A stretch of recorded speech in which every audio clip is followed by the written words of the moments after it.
We have the victory in Jesus. Jesus won the absolute complete victory when he died for us on the cross and when he rose again on Easter Sunday. He has the victory. We have won the war. The war is over. We have won. Well, what are we still doing here? We're fighting a battle. There's a battle that's going on. Even though we have won the war, we have to go through this battle that we're facing. It reminds me of the War of 1812. Do you know anything about the War of 1812? Well, first of all, you know when it happened, right? It happened in 1812. Well, the interesting thing about the War of 1812 is that the biggest battle of the war took place after the war was over. Britain and America had declared victory. They had peace. The war had ended, but they didn't have time to tell the armies down in New Orleans. So the Battle of New Orleans, the big fight that took place there, took place actually after the war had finished. They didn't have FaceTime, and they didn't have Messenger back then. They couldn't tell the folks to stop fighting. You and I are dealing with the same thing right now. We have won the war, but now our battle is communication. We need to tell everybody there's a peace treaty. God loves you. He died on the cross to forgive you, and all you have to do is turn to him, give him your life, believe in him, and he will save you and forgive you, and you'll have the victory with him.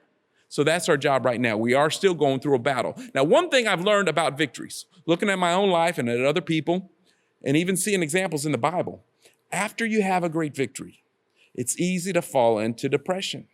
It's at that time when the devil really starts tempting you, and you would think everything's fine because we just won. But that's the time when you start reflecting and you start saying, well, what happens after this? Maybe this isn't exactly like I pictured it before the victory took place. It's easy to give into a time of depression after a great victory. I'm thinking now about the coronavirus crisis that we're going through. We're going to have victory. We're going to beat this thing, whether we make a vaccine or whether we just stop the spread of the disease enough that we can go on with our lives. We're going to have victory. But through that victory, we're going to have to stop and say, well, what now? How are we going to overcome all the problems and difficulties we're facing from what this thing brought us? We got to go back to work.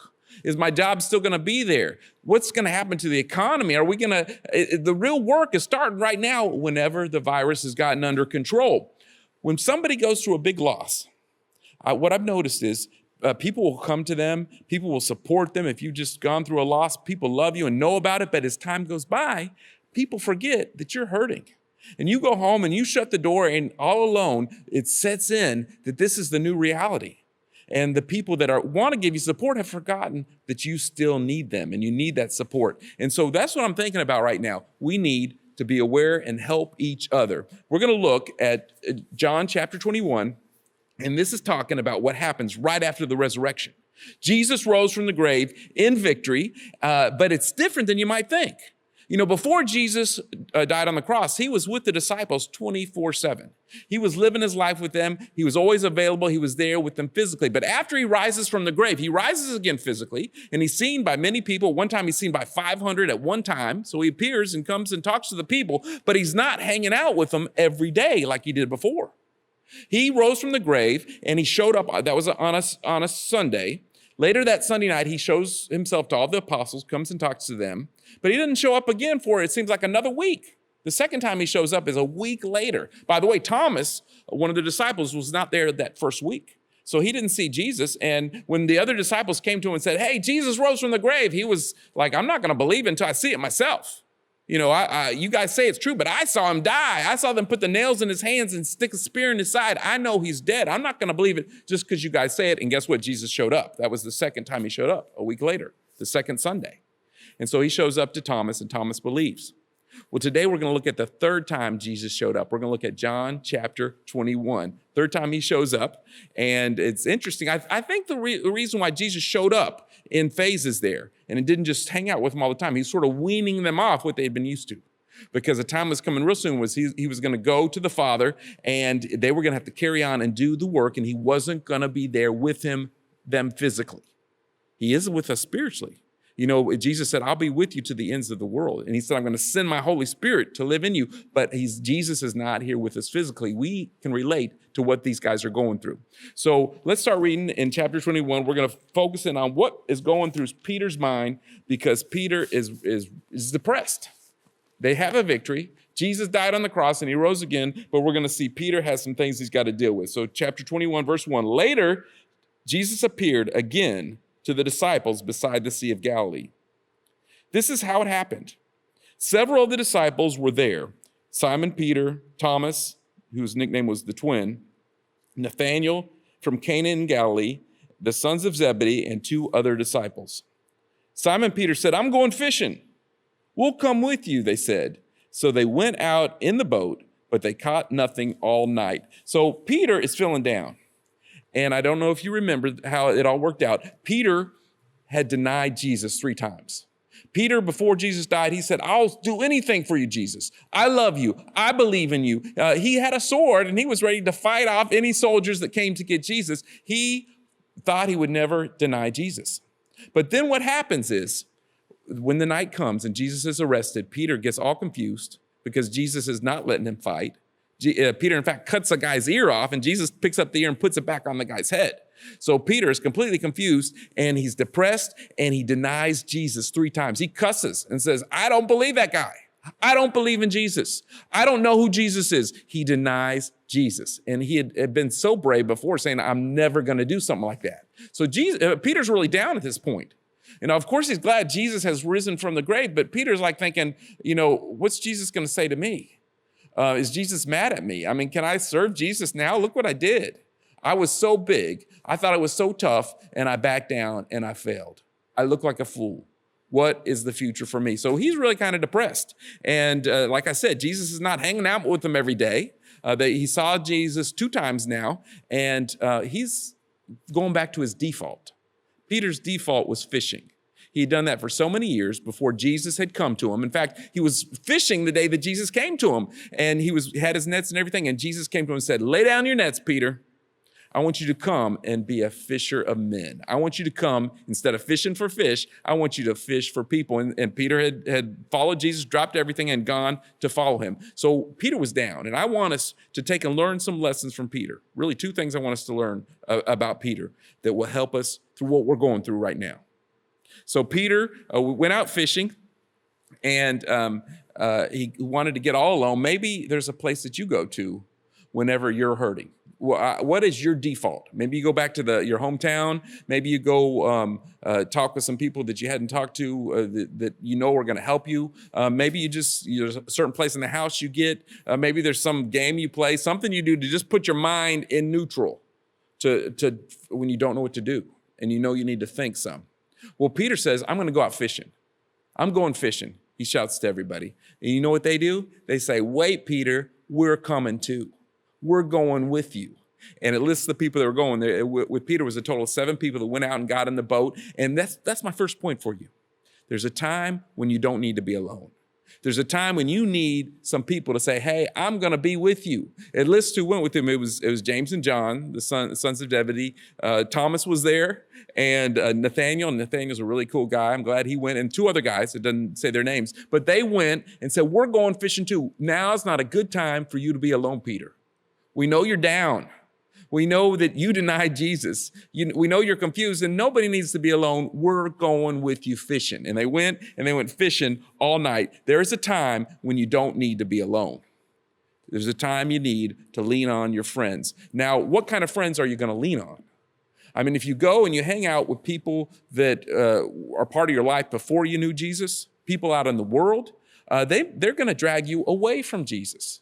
They're not going to lift you up and remind you of the fact that what things the Bible says about Jesus is true. Jesus really died on the cross for you. He really saved you. They're not going to push you forward in your Christian life. If you get with the wrong people, they're going to drag you back into the things you did before you came to know Jesus, drag you into the things of the world. So you need people. There's a time when you don't need to be alone, but you need to be with brothers and sisters in Christ, people that love you and are going to lift you up and point you towards Jesus, the family of God. Jesus talked a lot about the family of God. He said that, I've got my mother, Mary, and I've got some brothers, but you know who my real family is? It's the family of God. And those people, Mary and the brothers, came to Jesus, and so they were part of his family of God. But you and I have physical families. You and I have a lot of friendships and relationships, but the best, the thing that we need more than anything are people that are part of the family of God. People that know Jesus, that can relate to us spiritually. We all have our physical, we have our emotional, and we have our spiritual. We need some people that are in the same place with us spiritually to lead us help us, push us closer to God. And so that's who you need. There's a time when you don't need to be alone. And so when you get alone, there's dangers. One of the dangers is temptation. One of the dangers is depression. If a lion is trying to eat an antelope, and there's a herd of antelopes, he doesn't go after the biggest, strongest antelope. I mean, that antelope might fight back some. That antelope probably can run faster than the lion. The lion stalks the weak one, the one that's getting away from the rest of the herd. That's the one the lion jumps on. The Bible tells us that the devil is a lion. He's roaming around, seeing who he can devour. He wants you. And if you get away from the body of Christ, if you get away from your family, the brothers and sisters who know the Lord and have been through the things that you're going through, if you get away from them, you're in danger. And that's when the devil attacks. He hits us when we're down. He hits us when we're alone. There's a time you don't need to be alone because you're under attack. You remember Thomas. I told you about Thomas. He wasn't there the first time that Jesus came to them. And because of that, he was doubting. It didn't matter what everybody else was saying. He was doubting because he was away from the group. He was alone. You and I need to be together when God's moving. We need to learn and hear the things that God is teaching together so we can be on the same page, so we can walk with Christ. There's a danger in being alone, and we see that clearly in the example of Thomas too. You need to be part of the church. Now, one thing we've learned through this coronavirus crisis, and we haven't learned anything else, we've learned that, hey, the church is not a building. And the church is not even a service that happens on Sunday mornings. The church is us. We are the church, and we need each other. I'm here at Beachland Baptist Church right now, and the building is completely empty here. And I'm standing here, and this is just a building. But when the people are here, we feel the love. We can help each other. We can encourage each other. There's people that are part of the Beachland Baptist Church family that love you and will help you. You need to be a part of a group of Christians, and I'm not talking be a part of a building, a church building, but be part of a church where people are going to lift you up and they're going to love you. There's a time where you don't need to be alone. You need other Christians. It is so important. Well, Peter went out fishing, and it's interesting that he's fishing now, and this is at the very end of the book, John chapter 21, and at the very first time that Jesus came to Peter, Peter was fishing. So he's doing what he was doing. And when Jesus was fishing at the beginning, remember, Jesus came to him and said, I'm going to drop your nets because you're not going to fish for fish anymore. Now you're going to fish for human beings. You're going to be a fisher of men. You're going to help bring people to me. And so now at the end of the book, he's doing the same thing as doing at the beginning. He's out there fishing. And Jesus wants us to be fishers of men. He wants to take us, whatever we're doing in this world. It's interesting. Peter was a fisherman. Jesus took what he knew, and he transformed it into a spiritual thing. You know how to fish for fish? I'm going to teach you how to fish for men. Whatever job you're doing, you need to do it for Jesus. And remember, even though I'm doing a physical task, a task that some people might say is a secular thing, there might not be anything spiritual about what you're doing, but Jesus wants to use it in a spiritual way. Whatever you do, use it for his glory. And that's what Jesus used with the fact that he was a fisherman. Now, he was out there fishing tonight, and it says they didn't catch a thing all night long. I don't know if that's normal for fishermen. I know if it happens too often, they're not going to make a living. So he was out there fishing, but it wasn't working out for him. Let me read to you what happened, starting in verse 4, because they've been there all night. At dawn, Jesus was standing on the beach, but the disciples couldn't see who it was. He called out, "Fellows, have you caught any fish?" "No," they replied. Then he said, "Throw out your net on the other side of the boat and you'll get some." So they did, and they couldn't haul the net because there were so many fish in it. Then the disciple that Jesus loved said to Peter, "It's the Lord." When Simon Peter heard that it was the Lord, he put on his tunic, for he had stripped for work, jumped into the water, and headed to the shore. The others stayed on the boat and pulled the loaded net to the shore, for they were only about 100 yards from the shore. When they got there, they found breakfast waiting for them, fish cooking over a charcoal fire and some bread. "Bring some of your fish you've just caught," Jesus said. So Simon Peter went aboard and dragged the net to the shore. There were 153 large fish, and yet the net had not torn. So what happens is they are out there fishing all night, don't catch anything. It's good that they're together. They're hanging out together. I'm sure they're talking some about, Jesus. I wonder when he's going to show up again. And some guy on the shore says, hey, you guys got any fish? You've been fishing all night, right? You got any fish? And they're like, no, nothing. There's no fish out here tonight. Throw your net on the other side. And so they do it, and they get so many fish. It is loading down the net. It is a big catch, and they manage to drag it to the shore. And John says, hey, that's Jesus. And Peter is so excited. It's Jesus. He grabs his shirt, jumps in the water, swims to go see Jesus. Peter loves Jesus. He's so excited to see Jesus again. And this is the third time that Jesus has shown up. And so he's swimming to see Jesus. And now they didn't really recognize Jesus that well. And I told you why before, because Jesus has risen again. He's in his superhuman resurrected body. It's still him, but he's just looking good. He's in a body now that doesn't feel pain, a body that never gets old, a perfect body. And so he's looking good. And so they're excited to see him. They know it's him. Third time they've seen him.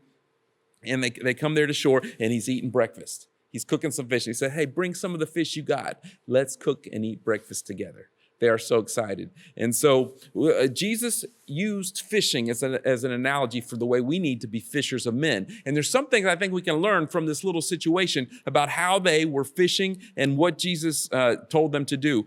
Jesus told them, throw your net on the other side and you're going to catch some fish. As you and I go fishing, one thing we need to know is Jesus knows where the fish are. He knows exactly where they are. And he wants us to catch them. And we need to listen to what he says. As you and I go out and communicate to the whole world that, hey, the war's over. Jesus has won. You can have the victory. We need to let him lead us and tell us where to go. Without him helping us and guiding us, we're going to be there all night long, not catching anything. So that's one point we see from this. Another point we see is that we need sometimes to throw the net over to the other side of the boat. We get so used to doing the same thing and sometimes just beating our heads against the wall and we get no results. And Jesus is saying, hey, look over here. Try something new. Cross over the street. Cross over the tracks. Go look around the corner. Do something new. Reach some new people. That's one of the systems and the examples we have from Jesus. He's teaching us here. Throw your net on the other side. Another thing is they're working as a group. If Peter had been all by himself, he wouldn't be able to pull in hardly any fish. But together they can bring in a lot of fish. And that is surely true of the way we fish for people to come to Jesus. We got to work as a team. When the world looks at us working together, they're going to want what we have. So we need to be faithful to work together as a team. And then numbers matter. Numbers count. They sat there and they counted all these large fish, 153, because they had a big fish story to tell. They caught a whole lot of fish and they wanted everybody to know. Down in the Amazon River, there's a lot of fish. And Raquel and I knew a guy that used to fish down there. And he told us one time, I caught a fish this big. And he was holding his hand up. And we're like, wow, that's really big. And then he left. And we both, was he talking about from there to the table or there to the floor? I mean, that was a big fish either way. But what was he? He was telling a fish story. He was proud of the fish he caught, and these people are proud of what they did. They brought in 153 fish. Now, guess who gets all the glory? I mean, did Peter then say, I am such a good fisherman. Look, I got 153 fish. No, we don't know anything. Jesus told us what to do. Jesus gets all the glory. Jesus told them where to throw the net, but they're happy they got it. 153 fish. You and I should count some numbers because every number is a number of somebody who reached for Jesus, somebody we love, somebody that Jesus wants to be caught. And so numbers count. Numbers are important. Don't let anybody tell you they're not. Let's reach a lot of people for Jesus. Down in Brazil, Raquel and I used to take mission groups down to Brazil all the time. My wife's from Brazil. And there's one place that we took a mission group to just for a couple weeks. It was called Capelinha. It's called Little Chapel. It's this little chapel we went to. And the brothers and sisters down there, the Christians are so excited, so friendly. They love to see us. Their worship service is different. They play the accordion there in the service. It's a country town, a country place in Brazil, country people. Well, right next to the church is a slum, very, very poor neighborhood. People with little brick houses that have no furniture. They don't have hardly any food to eat. It's a very rough situation. very poor people. Well, we came down there with a group of Americans and says, well, who can we reach out to? Who can we invite to do the program that we're going to do? What kids can we talk to about Jesus? So we went through that little poor neighborhood and reached a lot of people for Jesus. They were so excited to hear the message. A lot of people accepted Christ, and they all came to that church, to the little chapel that Sunday to celebrate with us, to give their lives to Christ, to learn more about Jesus. And you know what? The people in the church, they were happy. I mean, a lot of churches would say, hey, no, don't bring those poor people. But they were so happy. And you know what they said? We can't believe that you Americans who are so rich, they think that we're all rich, right?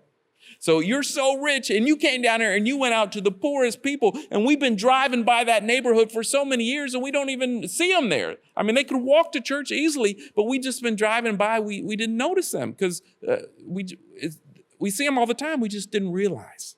We didn't realize we should throw the net on the other side of the boat. And listen, that was about 15 years ago, and those people are still going to the church. Kids have grown up. Pastors have come out of that little community because they threw a net on the other side of the boat, and people came to Jesus. That's the way it works. We need each other. We need to look around and see the fish that need to be caught, and we also need to see the person like Peter. It doesn't need to be alone. There's a time when you don't need to be alone. There's a time when you know you need to reach out to somebody. I mean, if people are overlooking you, don't let it stop you. You call somebody, you need help. And there's a time when you and I need to look around and say, hey, Peter's going fishing. I'm going with him. I'm going to hang out with him. We need that. So there's a time when you don't need to be alone. But there's also a time when you do need to be alone. I'm going to give them both to you. That's the second point today. First of all, a time you need to be alone. You don't need to be alone. And there's a time when you do need to be alone. Not completely alone. You need to be alone with Jesus. Peter, at this point, gets alone with Jesus. You know, they're eating breakfast, cooking this fish, having a good time. And Jesus says, Peter, I want to talk to you alone. I need to talk to you alone. Peter was actually able to physically get alone with Jesus. You and I can get alone with him too. But let's read what happens when Jesus gets alone with Peter. And this is in verse 15.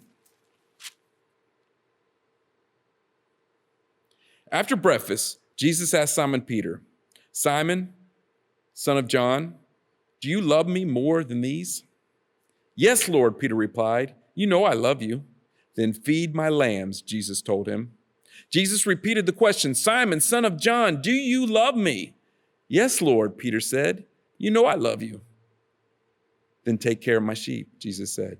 A third time, Jesus asked, Simon, son of John, do you love me? Peter was hurt when Jesus asked the question the third time. He said, Lord, you know everything. You know that I love you. Jesus said, then feed my sheep. Jesus got alone with John. You and I need to get alone with Jesus. Jesus got alone with Peter. We need to get alone with Jesus. We need to have a QT every day. QT is a quiet time. Repeat that with me. I need a QT. I need a quiet time. I need to get alone with Jesus every day. Jesus got alone with his Father. Jesus would go off early in the morning to a mountain and pray. If Jesus needed to do that, you and I need to do that too. Get alone with Jesus. What are you going to do when you're alone with him? Well, you're going to read some of his word because that's how he speaks to us. And you're going to pray and talk to him because that's the way he hears us. That's the way we communicate. And praying is not just saying some words. It's spending time in his presence, listening to him, asking him questions, telling him what's on your heart. You need to do what Peter did and get alone and spend some time talking to Jesus. That might be the hardest thing you do all day. I mean, it's easy to run around and get involved and be around other people but it's hard to get alone with Jesus. You got to cut off the radio, cut off the TV, put your phone down and talk to Jesus. You need to do it. You got to do it. There's a time when you don't need to be alone, but there's a time when you need to be alone with Jesus. Jesus says to Peter, do you love me? Do you love me? Do you love me? He asked him 3 times. And you know that earlier in the story, Peter had denied Jesus 3 times. 3 times he had cussed and said, I don't know him. I don't know him. I don't know him. And now he's getting a chance to say, I love you. I love him. I love Jesus. It's like peeling back the layers of an onion. Peter had a lot of sin, a lot of hurt, a lot of doubt. And now Jesus is pulling it all back and giving him the chance, just like you denied me 3 times, Peter, I'm giving you the chance to say, I love you 3 times. I love you. And every time he says, I love you, Lord, he says to Peter, Peter, I got work for you to do. Feed my sheep. Take the things that I've taught you. Take the things you learn in this quiet time and share with other people. Feed my sheep. I have a job for you to do. And Peter needed to hear this because at this time, Peter is depressed. And Peter is thinking, do I still have a purpose? Is God still going to use me? Is God mad at me? And what he's hearing from Jesus is, I love you, and you love me. Jesus wanted to show Peter, I love you, but he also wanted Peter to know how much he loves Jesus. Peter at the third time is just broken down. He's sort of crying. Why are you asking me this 3 times? You know, he had cried after he denied Jesus 3 times. He wept bitterly. And now he's saying, I love you, Jesus, 3 times. And he's starting to cry. He's saying, Jesus, you know everything. And Jesus says, yeah, I know you love me, Peter, but I want you to know you love me. You love me, Peter, and you're ready to serve me, and you've got a job to do, and you're going to do it. You're going to feed my sheep. That's what you need to do. We need to have a quiet time because it helps us feel the love of Jesus. It helps us know how much he loves us and how much we love him. We need a relationship with Jesus, and you need to stop. You need to talk to him all day long. I mean, he's always with you. You can always talk to him, but you need to set aside a time to talk to Jesus. And then also, it shows us that we have a work. It gives us clarity. We can clearly see how much he loves us, clearly see how much we love him, and clearly see he's got a job for us to do. When you open up the Bible and you learn from it, then it's like, hey, I got to share this with somebody. And you have something to actually share. In order to feed the sheep, you got to have something to feed them. And you get that in your quiet time. You get that as you spend time with Jesus. There's a time you need to be alone. We need to be fishers of men, to go out there and bring in those fish, and then we got to feed the sheep. There's 2 analogies there. Maybe this is too many analogies to handle, but first one is lost people are like fish, and the saved people are like sheep. We need to bring in the fish, and then we need to feed the sheep. And let's do that for Jesus. That's what he wants us to do. You need to pick up the phone today and call some folks. This is getting too long. We're staying inside together. We need to, we can physically distance, but we don't need to socially distance because we need to deal with people socially. You need to call some people on the phone today and just tell them you love them. Maybe they're like Peter, and now is not the time they need to be alone. And then what you need to do every single day, you need to get alone with your Heavenly Father. Get along with Jesus. Spend time telling him how much you love him, and you'll see how much he loves you.